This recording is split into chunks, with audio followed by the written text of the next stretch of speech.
Hi, I'm Liv, I paint buildings. Today I'm going to be doing a tutorial on how I painted this lovely little Bristol shopfront illustration. I make watercolour colouring pages of local iconic shopfronts, so you can skip the drawing step, grab the watercolour colouring pages box set and you can paint along with me. Today we're going to be painting the Nectar House on Gloucester Road in Bristol. This is just one of the 5 Bristol businesses that feature in this Bristol box set. You can find more information about my watercolour colouring pages box sets in the description. If you have the box set already and you're ready to turn this into this, then keep watching. And if you're just here for the vibes or you want to pick up some new techniques, then you're just as welcome. So let's start from the beginning. So if you're following along with the box set, you'll have one of these information booklets included. The booklet I've got here is from my very first set of Norwich prints. On the very first page, you'll find a list of things that I'd recommend using to do this painting. I'm going to be doing watercolour, but you can use any kind of paint that you like. You'll also find reference images of paintings that I have done, images of the shops, and some information about the businesses as well. Once I've filmed all these videos and done all these paintings, there'll be a booklet too for the Bristol box set, which you should have in your hand. Okay, so let's talk about the materials that I'm going to be using today. So I'm using watercolour pans. I use this palette for everything I do. This isn't just a palette that you can pick up off the shelves. This is a palette that I have curated using my favourite paints over the last 5 years. You can see it's messy, it's loved, it's well used, the mess doesn't matter to me at all. If you don't have a watercolour palette of your own and you're looking for recommendations on where to start, I'll leave a link in the description to a little blog post that I wrote about my recommendations for beginner artists. So for brushes, there are 4 that I reach to on a regular basis. I have 2 round brushes for general applications. I've got a very fine brush for the details, and I have a square tip brush for when I'm painting bricks. These first 2 brushes are from Lab. I was gifted these in a beginner watercolour painting set many years ago. They do sell them as a 10-pack, their full brush range. They don't unfortunately sell these individually, which is such a shame because I would love to buy more. The second is just a very fine tipped brush. I've also been using this for years. And finally, this flat tip brush, it's perfect for square edge things like bricks. Now for watercolour, you'll need a water jug. I would recommend always having 2 jugs on hand, one for your regular painting and then one that you can keep clean in case you need to do any emergency cleanups if you spill anything. I would recommend always having just some regular paper towel. I use this to clean up spills, to dry my brushes, to pat off any excess paint that I've put down on the paper. It's just a general good thing to have on my desk. If you're painting from pans like I am here, I'd recommend getting some paint palettes with large wells in them. You should never really use watercolour straight out of the pan. A palette with wells like this can help you get the right consistency and the right mixture of water to paint. It also means that you can mix up enough paint to use on your painting. The last thing I have on my desk is just a scrap piece of paper. I'm just testing to make sure that I've got the right colour. So the first thing I'm going to do is tape my painting down to a solid surface. I have these MDF boards that I just got from a DIY shop that I use as a makeshift drawing board. These are super useful because I can move them around and I can store them away if I'm not doing a painting in one sitting. If you are going to be doing it in one sitting, you can just tape it to the table. You don't have to tape it down, but I find it just helps to keep things nice and flat. Okay, so let's get started with the painting. I'm going to overlay my reference image in here so you can see what I'm working to. So the general rule with watercolour painting is that you paint from light to dark. I don't always follow this rule. I tend to put down first what I think is going to be a really key colour for the painting, which in this instance is going to be this beautiful bright yellow brick colour. So here I've mixed up a nice bright yellow. You can see I've tried a few different shades of yellow in my swatches on the side. I settled for a more cool toned yellow than the building is in this reference photo. It's personal preference really, but I think that will make for a more cohesive colour palette. And I should also preface this by saying that I'm not in any way aiming for realism. This is very much an illustration, it's illustrative, it's fun, it's relaxed. I'm not too worried about staying inside of the lines or getting the colours perfect. I just want to capture the soul of the place. So here I'm laying down this first yellow colour. You can see I was a bit apprehensive about drawing over the shop name at the top of the building at first. I then quickly realised that that was going to be done in black anyway, and the little white bits I was going to highlight out in pen, so I'm not going to spend ages outlining each letter. If you have something like a masking fluid, you could definitely mask the letters out, and that would make for a much cleaner result, but it's not something that I'm really bothered about. Okay, so now the yellow is down, I'm looking at the next biggest block of colour, which to me is that awning. In the reference photo, it's a little bit grimy, so I'm going to try and clean it off a bit in my painting. I'm going to pretend that the plastic sheeting is quite new, so it's going to be more blue than it is yellow. I've also mixed up a brown, and I do want to make it look like it's lived in somewhat. So I'm doing a kind of wet blend of this brown and blue tone, and I'm concentrating the brown up towards the top of the awning and the blue towards the bottom, so I get this kind of gradient.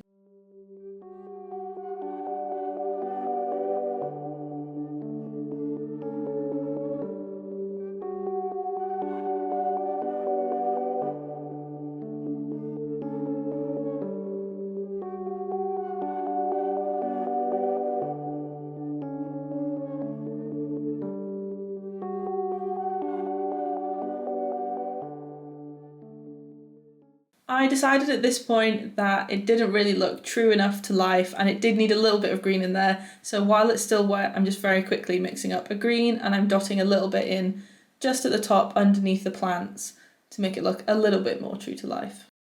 So I'm going to move on now to paint in the vegetation and the greenery. I really love all the greenery on the wall. It's one of the reasons why I chose to paint the Nectar House. The way I like to paint plants is a bit of a two-step process, so I'll talk you through how I go about doing that. I'm going to look at the different lighter colours within the leaves, and I'm going to paint that as a kind of wet on wet wash across all the area of greenery. Then once that's dried, I'm going to go in with a darker colour and paint in the shadows. You'll see if you look at the reference photo that the very darkest areas of this picture are in between the leaves in the plants, and to capture that we're going to need a very sharp solid dark colour, so it's easier to do that once the paint underneath has dried, so we get the nice sharp edges. So here I've mixed up a more olive toned and then a more yellow toned green, and I'm using this as a kind of base for all of the green. So I'm dotting one colour in, and then while that's still wet I'm going in around it and I'm dotting in the other colour. In the line work there are some denser areas of leaves. That's where the shadows are going to be, so I'm just keeping that in mind while I'm doing this.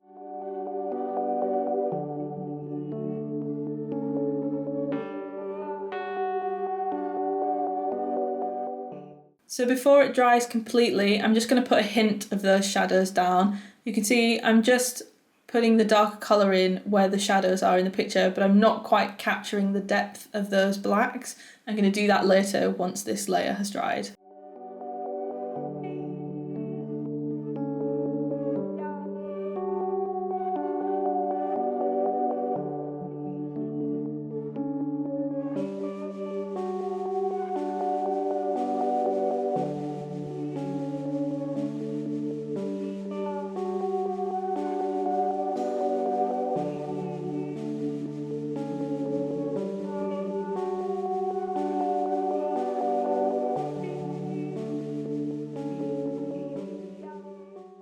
So the different types of plants are going to have different green tones within them. To try and keep the painting with overall tones the same, I'm not going to perfectly colour match those different greens. I want the colours to be cohesive. So instead I'm going to take those two greens that I used above. I'm going to do the slightly lighter green at the front where I've got that bigger leafed plant, and then I'm going to use the darker green in the back where there's a slightly different plant behind it. So I'm distinguishing between the two types of plant, but I'm not using brand new colours to kind of keep everything together.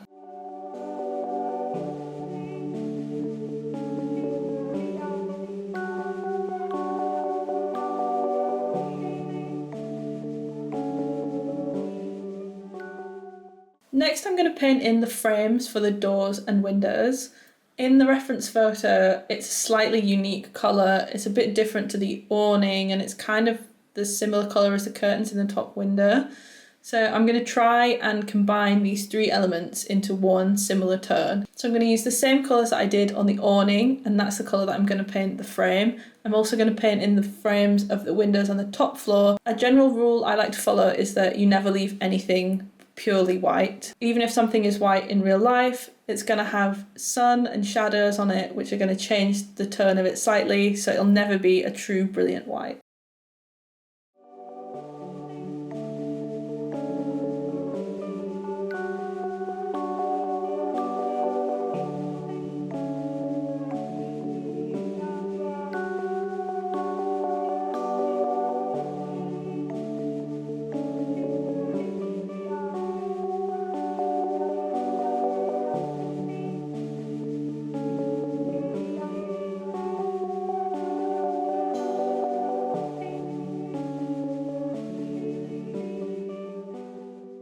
Now to capture the wood texture for this planter in the front, I'm using a couple of different brown tones. I've got a very blue toned brown for the base, and then I've got very red toned brown for the kind of highlights that I'm mixing in.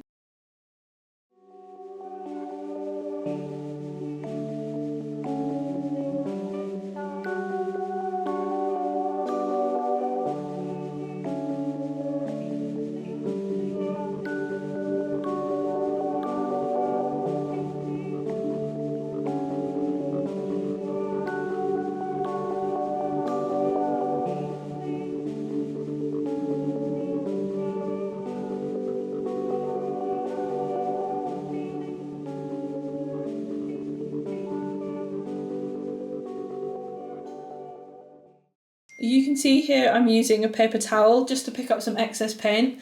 When I put that red colour down, I thought it was way too bright and it didn't fit in with the rest of the image. So I'm just lifting it quickly with a paper towel before it has a chance to soak into the paper and dry down.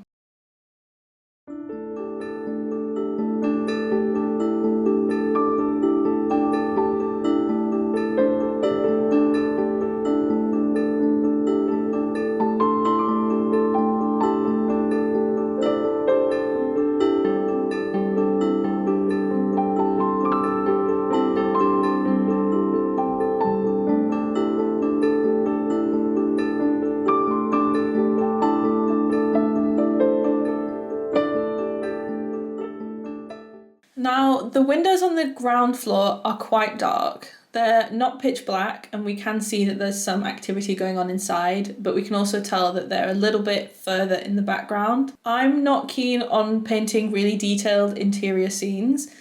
If you are painting along with me and you want to add in some detail, by all means, please do. It's just not something that I care to do, to be honest.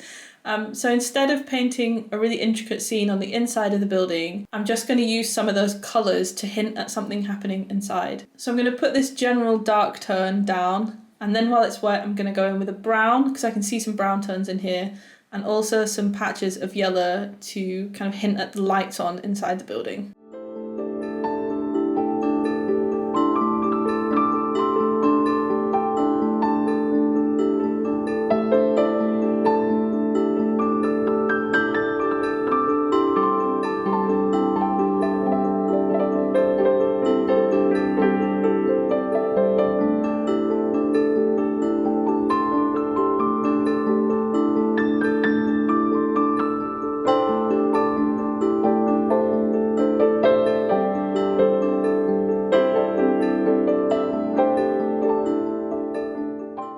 I'm also noticing on the reference image that this window has a kind of vinyl sticker of the logo on the front. It's a slightly transparent sticker, so while it is lighter than the rest of the window, it's not bright white and we can still see some of the colours behind it. So what I'm going to do is, while the paint is still wet, I'm going to clean my brush, dry it off, and I'm then going to paint over the area of the vinyl logo. That's going to lift the paint off of the paper.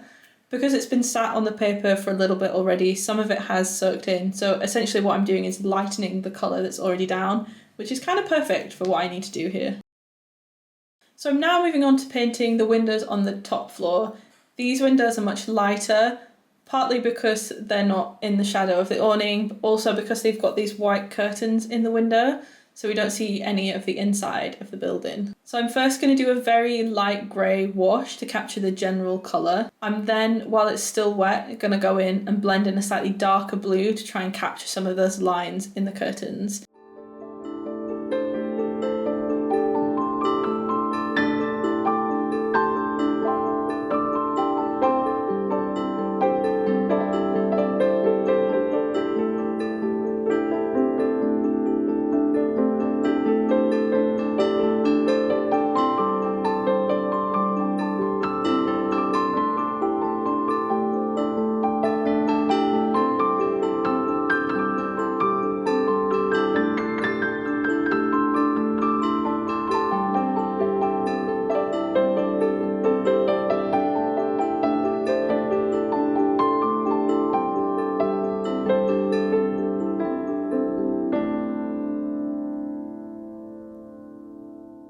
So now that we've given everything a general colour, it's time to start looking at some of the details. The thing that's standing out most to me now is the black board on the eaves of the building and the black gutter on the front of the awning. I can see that there's some of the darker elements in this piece, and I want to get them down on the paper now so that I have a reference point when I'm finishing the rest of the painting. I know what my darkest point is going to look like. So I'm not using a true black paint here. What I've done is I've mixed a very dark blue with a hint of orange, which brings the blue back to a more neutral tone. But since most of the colours on this painting have a blue undertone, I've given it that same blue undertone to keep everything cohesive.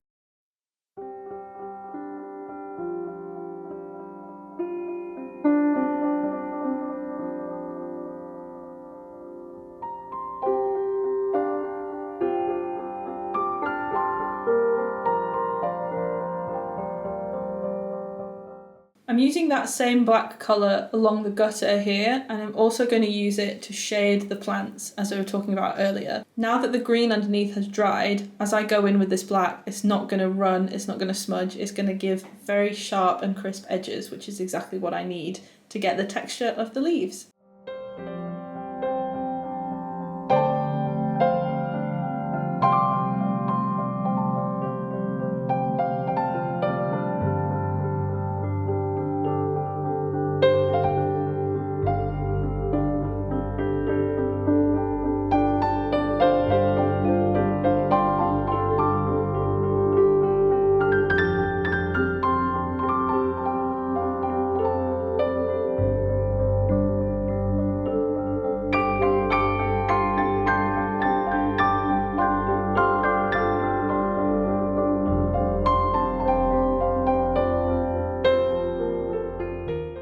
So I've zoomed in here to do the bit that I have been most nervous about, which is writing the name on the front here. I do sometimes struggle with finer details, especially with text. I'm trying not to worry too much about it. This is a very loose painting and I think it will be fine. I'm using my smallest brush here. I could definitely use a smaller brush and I could pick up more of those details. I find that smaller brushes don't hold on to as much paint and I have to keep dipping into the palette, and that annoys me more than having wonky lines. So a slightly bigger brush is my preference, but it's totally up to you how you would choose to tackle this.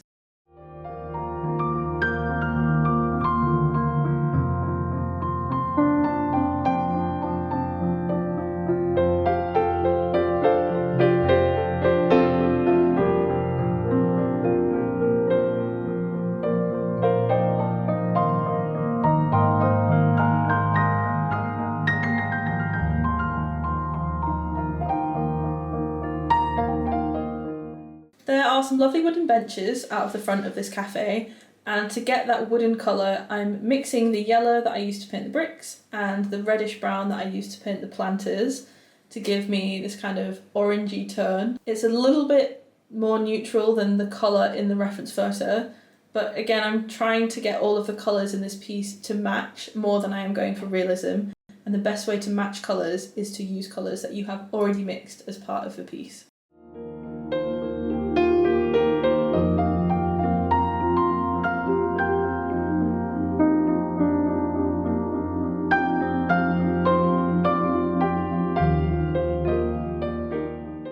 And don't forget to paint the bee. Yes, the sign is white, but like I said before, I don't want to leave anything on this painting to be truly white. And for the chalkboard in the front, I'm using that same black once again.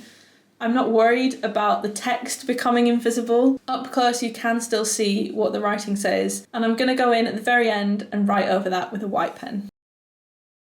Now it's my favourite part of the painting. It's when I think it truly comes to life, and that's when we start to add shadows. There aren't any very strong shadows in this piece, so I'm going to fake it a little bit. I like to add some drama with a nice strong shadow.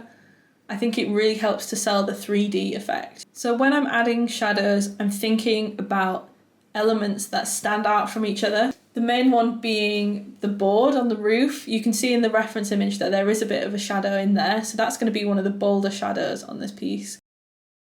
I'm adding some shading around the windows where the frames are recessed from the brickwork a little bit, and also a shadow under the B sign, and also in and around all of the leaves.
So now all of the shadows are done, I'm moving on to paint in the floor, so I'm using a very light brown to fill in the ground. You could add in the details of each individual paver if you wanted to, I'm just going to leave this as a solid colour.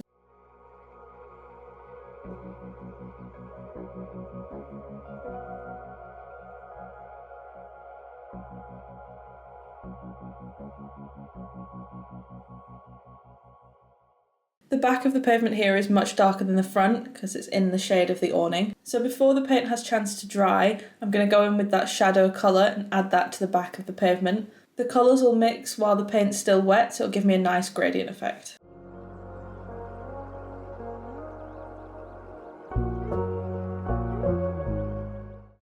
I've zoomed in again here to capture one of the important parts of this painting for me, which is the brickwork. Usually when I'm painting bricks, they're unpainted, so it might be a red brick with a light mortar colour. For situations like that, I usually paint the mortar colour as the background, and then I'd go in with my square tip brush and paint each brick individually. In this case, however, because the bricks are painted, the mortar lines are actually darker than the bricks themselves because they're cast in shadow by the brick. Instead of painting each individual brick, I'm going to paint in the darker mortar lines. I would normally do this with a fine liner pen or a gel pen, but I don't have a colour to match this yellow. So I've mixed up a darker version of the yellow that I used for the base, and I'm going to use my really fine tip paintbrush to paint in the mortar lines. Because this isn't a super realistic painting, I'm not worried about getting every single mortar line. I'm just going to hint at the texture. So you'll see I'm not drawing solid lines across the whole of the piece. I'm doing it in small sections. I think the hardest bit is putting down that first mortar line. To make it easier, I'm trying to find a bit of a reference point on the reference image. So I'm looking between the two window lintels, and I can see that the lintels are about 4 bricks high, so I'm using that to gauge how far apart I should be drawing my lines. I can also get a fairly straight line between those two lintels, rather than just going straight for it, drawing a line across the whole building. I'm going to start somewhere smaller to make it a bit easier to keep that line straight. I find sometimes if you're faced with a big space to fill with lines, if you just work from top to bottom, you can lose concentration halfway through, and then you might start to get some wiggly lines show up. So doing it in smaller patches like this really helps me to keep them uniform. I'm not thinking too much about where I'm putting them or where I'm putting gaps. I'm just trying to create a uniform texture across the building. I would recommend practicing this first before you jump straight into this painting. I didn't do a practice here and I really wish I had, because those first lines that I drew were quite wonky and they quickly became much neater and much more uniform. So there's now a little patch in the middle that's not quite as perfect as the rest, but it's not the end of the world. If you wanted to still paint the bricks individually, I'd recommend using a gouache or an acrylic paint here. Because we can't paint a lighter colour on top with watercolour, you would have to use something more opaque.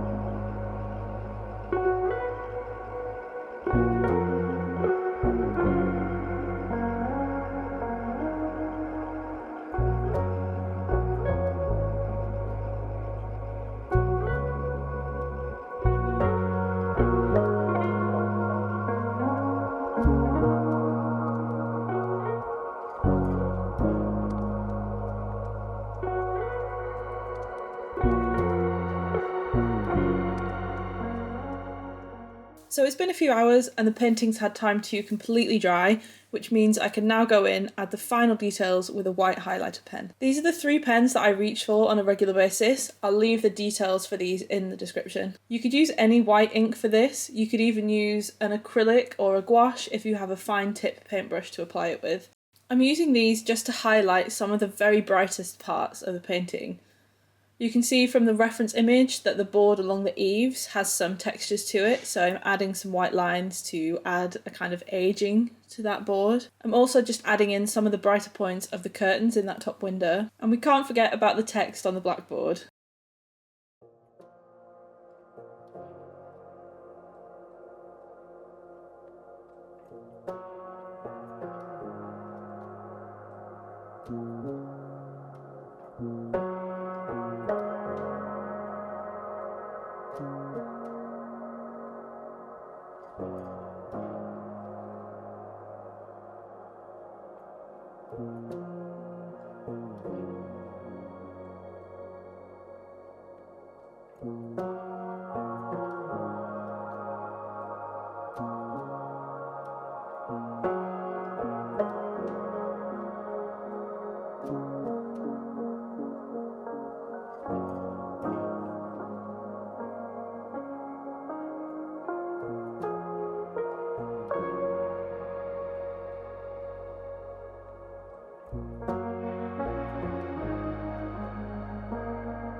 So now we've finished our masterpiece, the very last thing to do is put a signature on it. Take pride in your work because you've done an amazing job. And here is our finished piece.